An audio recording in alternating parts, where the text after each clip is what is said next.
മുല്ലക്കൽ തറവാട്ടിലെ നെടുന്തൂണുകൾ എന്ന് പറയുന്നത് ഇവര് 3 പേരുവാ. ഫോണിൽ കൂടെ ചിഹ്നം വിളിക്കുന്നത് കേട്ടില്ലേ? അത് ഇവിടുത്തെ ആരല്ല, മൂത്തയാള് നാരായണൻ നായര്. കുറച്ച ശരീരം, കുഞ്ഞുങ്ങളുടെ മനസ്സ്, കേൾവിക്കുറവ്, ഇതെല്ലാമാണ് നാരായണൻ നായര്. കുട്ടികളില്ലാത്ത ദുഃഖം മറച്ചു വെക്കാൻ വേണ്ടി പരമാവധി ശ്രമിക്കാറുണ്ടെങ്കിലും പലപ്പോഴും ഒറ്റയ്ക്കിരുന്ന് വിതുമ്പുന്നത് ഞാൻ കാണാറുണ്ട്.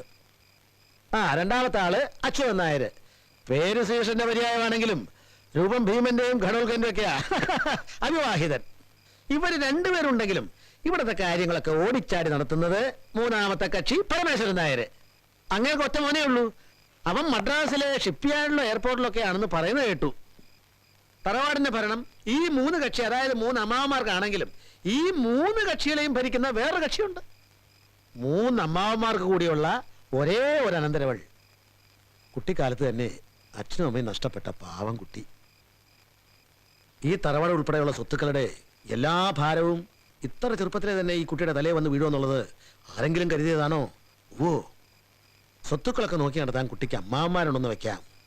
പക്ഷേ അച്ഛൻ്റെ അമ്മയുടെ സ്ഥാനത്ത് അല്ല, അമ്മാവന്മാരെ കുഞ്ഞിനെ മത്സരിച്ച് സ്നേഹിക്കുകയും ലാളിക്കുകയൊക്കെ ചെയ്യുന്നുണ്ട്. എന്നാലും ഉപ്പോളം വരൂ ശങ്കരൻകുട്ടി, ഉപ്പിലിട്ടത് എൻ്റെ മോളാ ഗായത്രി.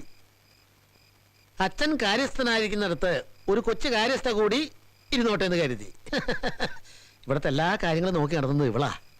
അപ്പൊ ഞങ്ങൾ ഇറങ്ങുക. എന്താവശ്യം ഉണ്ടെങ്കിലും പറയാൻ മടിക്കരുത്. ശരി. വാ കുട്ടി.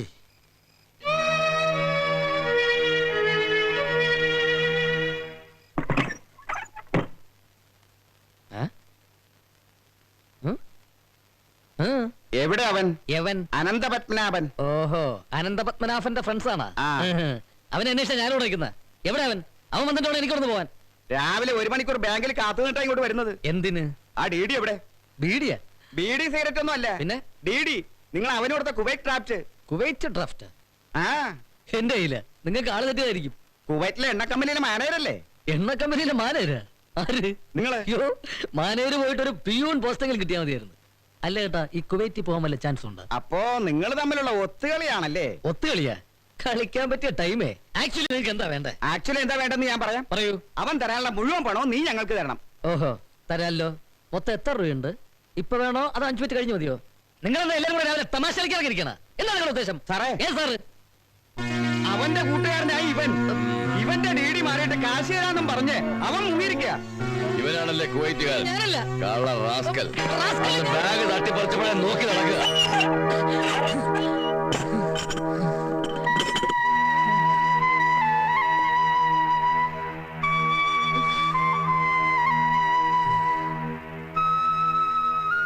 എടാ, മുല്ലക്കത്തറവാട്ടിലെ പാപ്പാനെന്ന് പറയുന്നത് തന്നെ ഒരു അന്തസ്സ. അത്യാവശ്യമുണ്ടായിട്ടല്ലാതെ ആളെ എത്രയിടം വിടുവോ? തറവാട് ക്ഷയിച്ചു എന്ന് വിചാരിച്ച് തെക്കേപ്പാട്ട് പാപ്പാമാർ ഇത്ര മോശമൊന്നുമല്ല. ഏയ്, ആള് വന്ന സ്ഥിതിക്ക് നീ അവിടെ വരെ പോയി വരിക.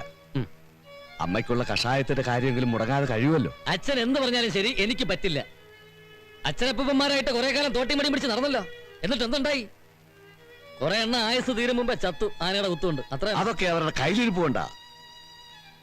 മോനെ, ആനച്ചോറ് കൊലച്ചോറല്ല, പുലച്ചോറ.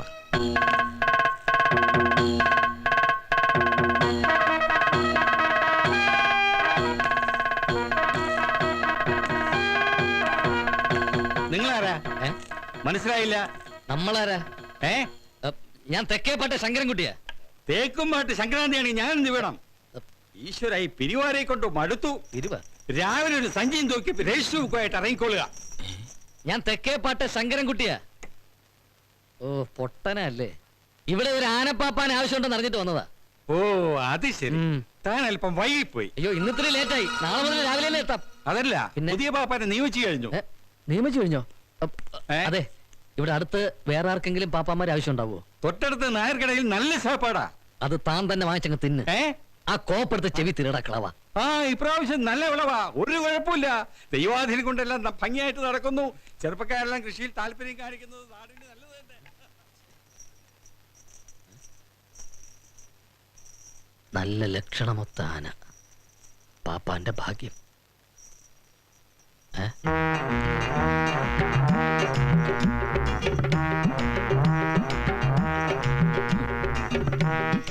പാപ്പാനെന്താ തിരിഞ്ഞിരുന്നു വരുന്നത്?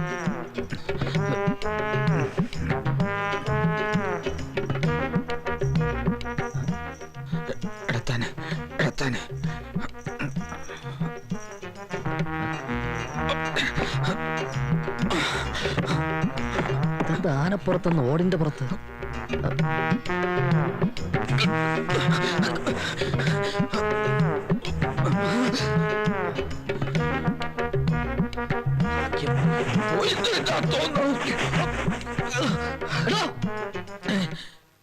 അനന്ത, അനന്തനോ?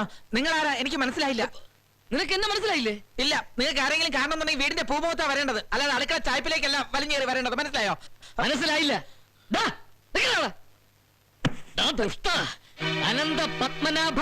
അനന്തപത്മനാഭനോ? അദ്ദേഹം അങ്ങ് തിരുവനന്തപുരത്ത് പാൽക്കടലിൽ പള്ളി ഉള്ളതല്ലേ? അത് നീ അങ്ങ് പള്ളി പറഞ്ഞാ മതി. നിന്റെ വേഷം കെട്ടാൻ എന്റെ അടുത്ത് എടുക്കരുത്. ശങ്കരൻകുട്ടി, ഏ? ശങ്കരൻകുട്ടി, എന്തോ എന്ന് ആരെങ്കിലും വിളിയായിട്ടിരുന്നെങ്കിൽ അദ്ദേഹം ഇങ്ങനെ ഇറന്ന് വിളിക്കൂ. പാപ്പാണെന്ന് ഇങ്ങോട്ട് വരിക. ദേ വരുന്നേ. ഓഹോ, ഇപ്പൊ എനിക്കെല്ലാം മനസ്സിലായടാ. ഒക്കെ എനിക്ക് മനസ്സിലായടാ. ആൾമാറാട്ടം നടത്തി എന്റെ പേരിൽ പാപ്പാനായിട്ട് നീ ഇവിടെ കൂടിയിരിക്കല്ലേ? വ്യക്തിത്വം പറയാതെ, ഒരു പാപ്പാനായി ജനിച്ച് പാപ്പാനായി വളർന്ന് പാപ്പാനായി ജീവിച്ചുകൊണ്ടിരിക്കുന്ന ഒരു പാപ്പാനാണ് ഞാൻ. എന്റെ സിരയിൽ ഒഴുകിക്കൊണ്ടിരിക്കുന്ന ഒരു പാപ്പാന്റെ ചുടി രക്തമാണ്. ദേ തൊട്ടോക്ക്, തൊട്ടോക്ക്. അപ്പാന്റെ അങ്ങനെ കണ്ട ആപ്പയ്ക്കും ഊപ്പയ്ക്കൊന്നും പാപ്പാനാവാൻ പറ്റില്ലടാ കോപ്പേ. ഇന്നിവിടെ ചിലർക്ക് നടക്കൂടാ. ദേ, അവിവേകം കാണിക്കരുത്. ഞാനൊന്ന് പറഞ്ഞോട്ടെ. നീ ഒരു പുളിയും പറയണ്ടടാ. തൂങ്ങിച്ചാവാൻ നിന്ന് നിന്നെ തൂക്കിയേറിന്ന് രക്ഷിച്ചെന്റെ അല്പം നന്നെങ്കിലും നിനക്കുണ്ടായിരുന്നെങ്കിൽ എനിക്ക് കിട്ടിയാൽ നീ പാട് പണി വരുന്നടാ. പൊളിക്കോടാ ഞാൻ ഇന്നെല്ലാം പൊളിക്കോടാ. എവിടെയാടാ മുല്ലയ്ക്കലെ കാറകൾ?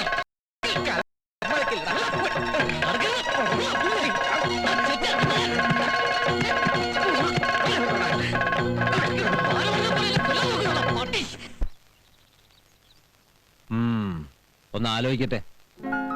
മുല്ലയ്ക്കൽ കാരണവരെ, അങ്ങുന്നേ ഇവൻ കള്ളനാ. ഇവൻ പറയുന്ന ഒന്നും വിശ്വസിക്കരുത്. ഇവൻ ആനപ്പാപ്പാനല്ല, വ്യാജപ്പാപ്പാനാ. തെക്കേ പാട്ടെ ശങ്കരൻകുട്ടി ഞാനാ, ഇവനല്ല.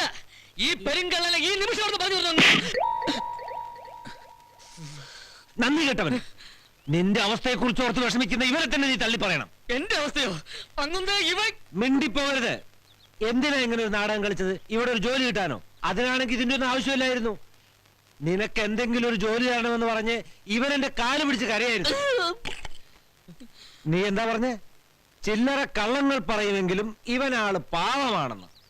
സ്വന്തം കൂട്ടുകാരൻ കള്ളനാണെന്ന് പറഞ്ഞ് കാര്യം സാധിക്കാൻ ശ്രമിക്കുന്നത് ചില്ലറ കള്ളമാണോ? കേൾപ്പിച്ചില്ലേടാ? നീ എനിക്ക് ചീത്തപ്പേര് കേൾപ്പിച്ചില്ലേടാ? ഓ ചെറ്റേ, അങ്ങുന്ന ഞാൻ പറയുന്നത്. മിണ്ടിപ്പോകരുത്. എനിക്കൊന്നും കേൾക്കണ്ട. അറുമുമ്പിളെ ഇവരെ പിടിച്ച് പുറത്താക്ക്. അങ്ങുന്ന ഞാനാ ഒറിജിനൽ പാപ്പാൻ. എന്റെ അച്ഛൻ പാപ്പാൻ, അച്ഛന്റെ അച്ഛൻ പാപ്പാൻ, അച്ഛന്റെ അപ്പൂപ്പൻ പാപ്പാൻ. അപ്പൂപ്പന്റെ അമ്മായി പാപ്പാൻ, അമ്മായിയുടെ അമ്മൂമ്മ പാപ്പാൻ. ഇങ്ങനെ ഇറന്ന് പിച്ചും പേയും പറയാൻ സ്ഥലം കാലിയാക്ക്. ഈ കളിയിൽ നീ വിജയിച്ചെന്ന് കരുതണ്ടടാ. എനിക്ക് പാപ്പാനായില്ലെങ്കിലും വേണ്ട. 24 മണിക്കൂറിനകം നീ പാപ്പാനുമല്ല ഒരു കോപ്പമല്ലെന്ന് ഈ ലോകത്തിന്റെ മുമ്പിൽ ഞാൻ തെളിയിച്ചിരിക്കും. നീ എന്ത് വിളിച്ചു കൂവിയിട്ടും ഒരു കാര്യമില്ല. മതമിളകി നിന്ന കൊലകൊമ്പനെ തളച്ച ഈ ശങ്കരൻകുട്ടിയാണ് ഇപ്പൊ ഇവിടെ എല്ലാവരുടെയും മനസ്സിലുള്ള പാപ്പാൻ ശങ്കരൻകുട്ടി. ആനകളെ ABCD അറിഞ്ഞാത്ത നീ കൊലക്കൊമ്പനെ തളച്ചല്ലേ? തളയ്ക്കേണ്ടി വന്നു. നമുക്ക് കാണാം. കാണാം. ഞാൻ ഇപ്പൊ പോകുന്നു. അതാ നല്ലത്. പക്ഷെ ഞാൻ തിരിച്ചു വരും. ഓ. ഒറ്റയ്ക്കല്ല. നീ കാശ് കൊടുക്കാനുള്ള നാട്ടുകാരുടെ വലിയൊരു ജാഥയെ നയിച്ചുണ്ട്. ജാഥ ക്യാപ്റ്റനായി. ഓക്കേ? നിന്നെ ഞാൻ പറഞ്ഞത് നിനക്ക് ഫീൽ ചെയ്തില്ലേ? എനിക്കൊരു ഫീലിംഗും ഇല്ല. അല്ല, നിന്റെ മുഖം കണ്ടാലറിയാം. വല്ലാത്ത അമർഷവും വിഷമവും ഉണ്ട് നിനക്ക്. ഒന്നും തോന്നരുത്. ഈ തറവാട്ടി കയറി പറ്റാൻ ഇങ്ങനെ ഒരു വഴിയെ ഞാൻ കണ്ടുള്ളൂ. പക്ഷെ ഈ തറവാട്ടിൽ നിന്ന് നിന്നെ ഇറക്കി വിടാനുള്ള വഴി ഞാൻ കണ്ടിട്ടുണ്ട്. നീ എന്തിനാണ് ഇവിടെ കയറി പറ്റുന്നത്? അതൊക്കെ ഞാൻ സൗകര്യം പോലെ പറഞ്ഞുതരാം. നീ ഒന്നും പറയണ്ട. നിന്നെ പോലെ ഒരു ഭൂലോക തട്ടിപ്പുകാരൻ ഇവിടെ ആൾമാറാട്ടം നടത്തി കഴിയുന്നതിന്റെ പിന്നിലുള്ള കാര്യമൊക്കെ എനിക്കറിയാം. മോഷണം, അതിനിവിടെ ധാരാളം സ്കോപ്പ് ഉണ്ടല്ലോ അല്ലേ? അയ്യോ, നീ എന്നെ തെറ്റിദ്ധരിച്ചിരിക്കുക. എനിക്ക് നിന്നെ കുറിച്ച് ഒരു ധാരണയും ഇല്ല. നിനക്കിപ്പോ എന്താ വേണ്ടേ? ഇവിടെ ഒരു ജോലി, അത് ഞാൻ സംഘടിപ്പിച്ചു തരാം. എനിക്ക് സഹായത്തിന് ഒരു 2ാം പാപ്പാനെ വേണമെന്ന് പറഞ്ഞാൽ ഇവിടുത്തെ അങ്ങ് എതിർക്കാൻ വഴിയില്ല. പക്ഷെ ഞാൻ എതിർക്കും. ആനപ്പിണ്ടത്തെ കുറിച്ച് പോലും അറിഞ്ഞൂടാത്ത നീ 1ാം പാപ്പാൻ, ഞാൻ 2ാം പാപ്പാനല്ലേ? നിന്റെ പദ്ധതികളൊക്കെ ഞാൻ പൊളിക്കൂടാ. നിക്ക്. നീ എന്നെ ഒറ്റ കൊടുക്കാൻ ശ്രമിച്ചാൽ നമ്മൾ രണ്ടുപേരും വഴിയാധാരമാവും. അതുകൊണ്ട് പ്രാക്ടിക്കലായിട്ട് ചിന്തിക്കാം.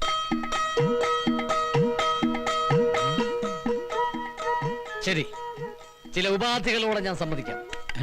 1ാം പാപ്പാന്റെ ശമ്പളം എനിക്ക്, 2ാം പാപ്പാന്റെ ശമ്പളം നിനക്ക്. അത്രേ ഉള്ളൂ. അത് ഞാൻ ഏറ്റു.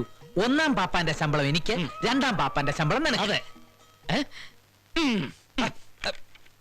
കൂടിയ ശമ്പളം നിനക്ക് തന്നാ പോരെ? ആ, ഞാന് അങ്ങനെ അടുത്തൊന്ന് പറഞ്ഞ് സമ്മതിപ്പിച്ചിട്ട് വരാം.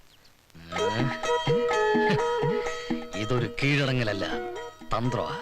നിന്നെ പുകച്ച് പുറത്തിയടിച്ച് ഞാൻ ഇവിടുത്തെ ഒന്നാം പാപ്പാനാകുന്നത് വരെ എനിക്കിനി വിശ്രമമില്ല. ഏയ് ഏ? ദാ കോടാലി. ആനയെ മേയ്ക്കാൻ കോടാലിയുടെ ആവശ്യമില്ല, എന്റെ കയ്യിൽ തോട്ടിയുണ്ട്. പക്ഷെ തോട്ടി കൊണ്ട് വിറക് കീറാൻ പറ്റില്ലല്ലോ. എന്താ ഉദ്ദേശം മനസ്സിലായില്ല? ആദ്യം ഈ വിറക് മുഴുവൻ കീറിയിട്, എന്നിട്ട് അവൻ സംസാരം. ആനപ്പാപ്പാന്റെ പണി വിറകീറലല്ല, ആനയെ മേയ്ക്കല്. പാൽപ്പാനോ? അതെ, പാൽപ്പ. ഇതായത് എടോ, പുറംപണിയൊക്കെ താൻ അസലായിട്ട് ചെയ്യുമെന്ന് ശങ്കരൻകുട്ടി പറഞ്ഞുകൊണ്ട് മാത്രമാണ് തന്നെ ഇവിടെ നിർത്താൻ അങ്ങ് സമ്മതിച്ചത്. പുറംപണിയോ? ആ, എടാ ദ്രോഹി, അപ്പൊ ഇതാണ് നിന്റെ ഒത്തീർപ്പല്ലേ? നീ എനിക്കൊരു കോടാലിയായിട്ടാണല്ലോ അവതരിച്ചിരിക്കുന്നത്. നിന്നെ ഞാൻ വിടില്ല. എന്താ പകൽക്കിനാവ് കാണാറുണ്ടോ? ഓ, ഈ വിറക് കീറിയിട്ട് വേണം തേങ്ങ പതിക്കാൻ. വിറക് കീറാനും തേങ്ങ പതിക്കാനുമേ ഞാൻ ഇവിടുത്തെ വേലക്കാരനല്ല, പാപ്പാന്. അങ്ങനെ ഇനി ഒരു പാപ്പാന്റെ കൂടി ആവശ്യം ഇവിടെ ഇല്ല. തന്റെ വീട്ടിലെ കഷ്ടപ്പാട് ആലോചിച്ചിട്ടാ തന്നെ ഇവിടെ പണിക്ക് നിർത്തിയത്. എന്റെ വീട്ടിൽ അങ്ങനെ വലിയ കഷ്ടപ്പാടൊന്നുമില്ല. പുറംപണി ചെയ്യാൻ വേണ്ടി താവർന്ന് പൊയ്ക്കോ. തൃപ്തിയായി, മതിയായി. ഇപ്പൊ തന്നെ ഞാൻ ഇവിടുന്ന്. ഇനി ഗായത്രിക്ക് പണിയില്ലാണ്ടാവുമല്ലോ. അതെന്താ? അല്ല, തുണിയലക്കാനും പാത്രം കഴുകാനും ഒക്കെ പുതിയ ആളായല്ലോ. പോകുന്നില്ല. ആദ്യം ആൾമാറാട്ടം, ഇപ്പൊ റൊമാൻസ്, ഇനി വച്ചിട്ടുണ്ടടാ കോടാലി. എവിടെ കീറണ്ടേ?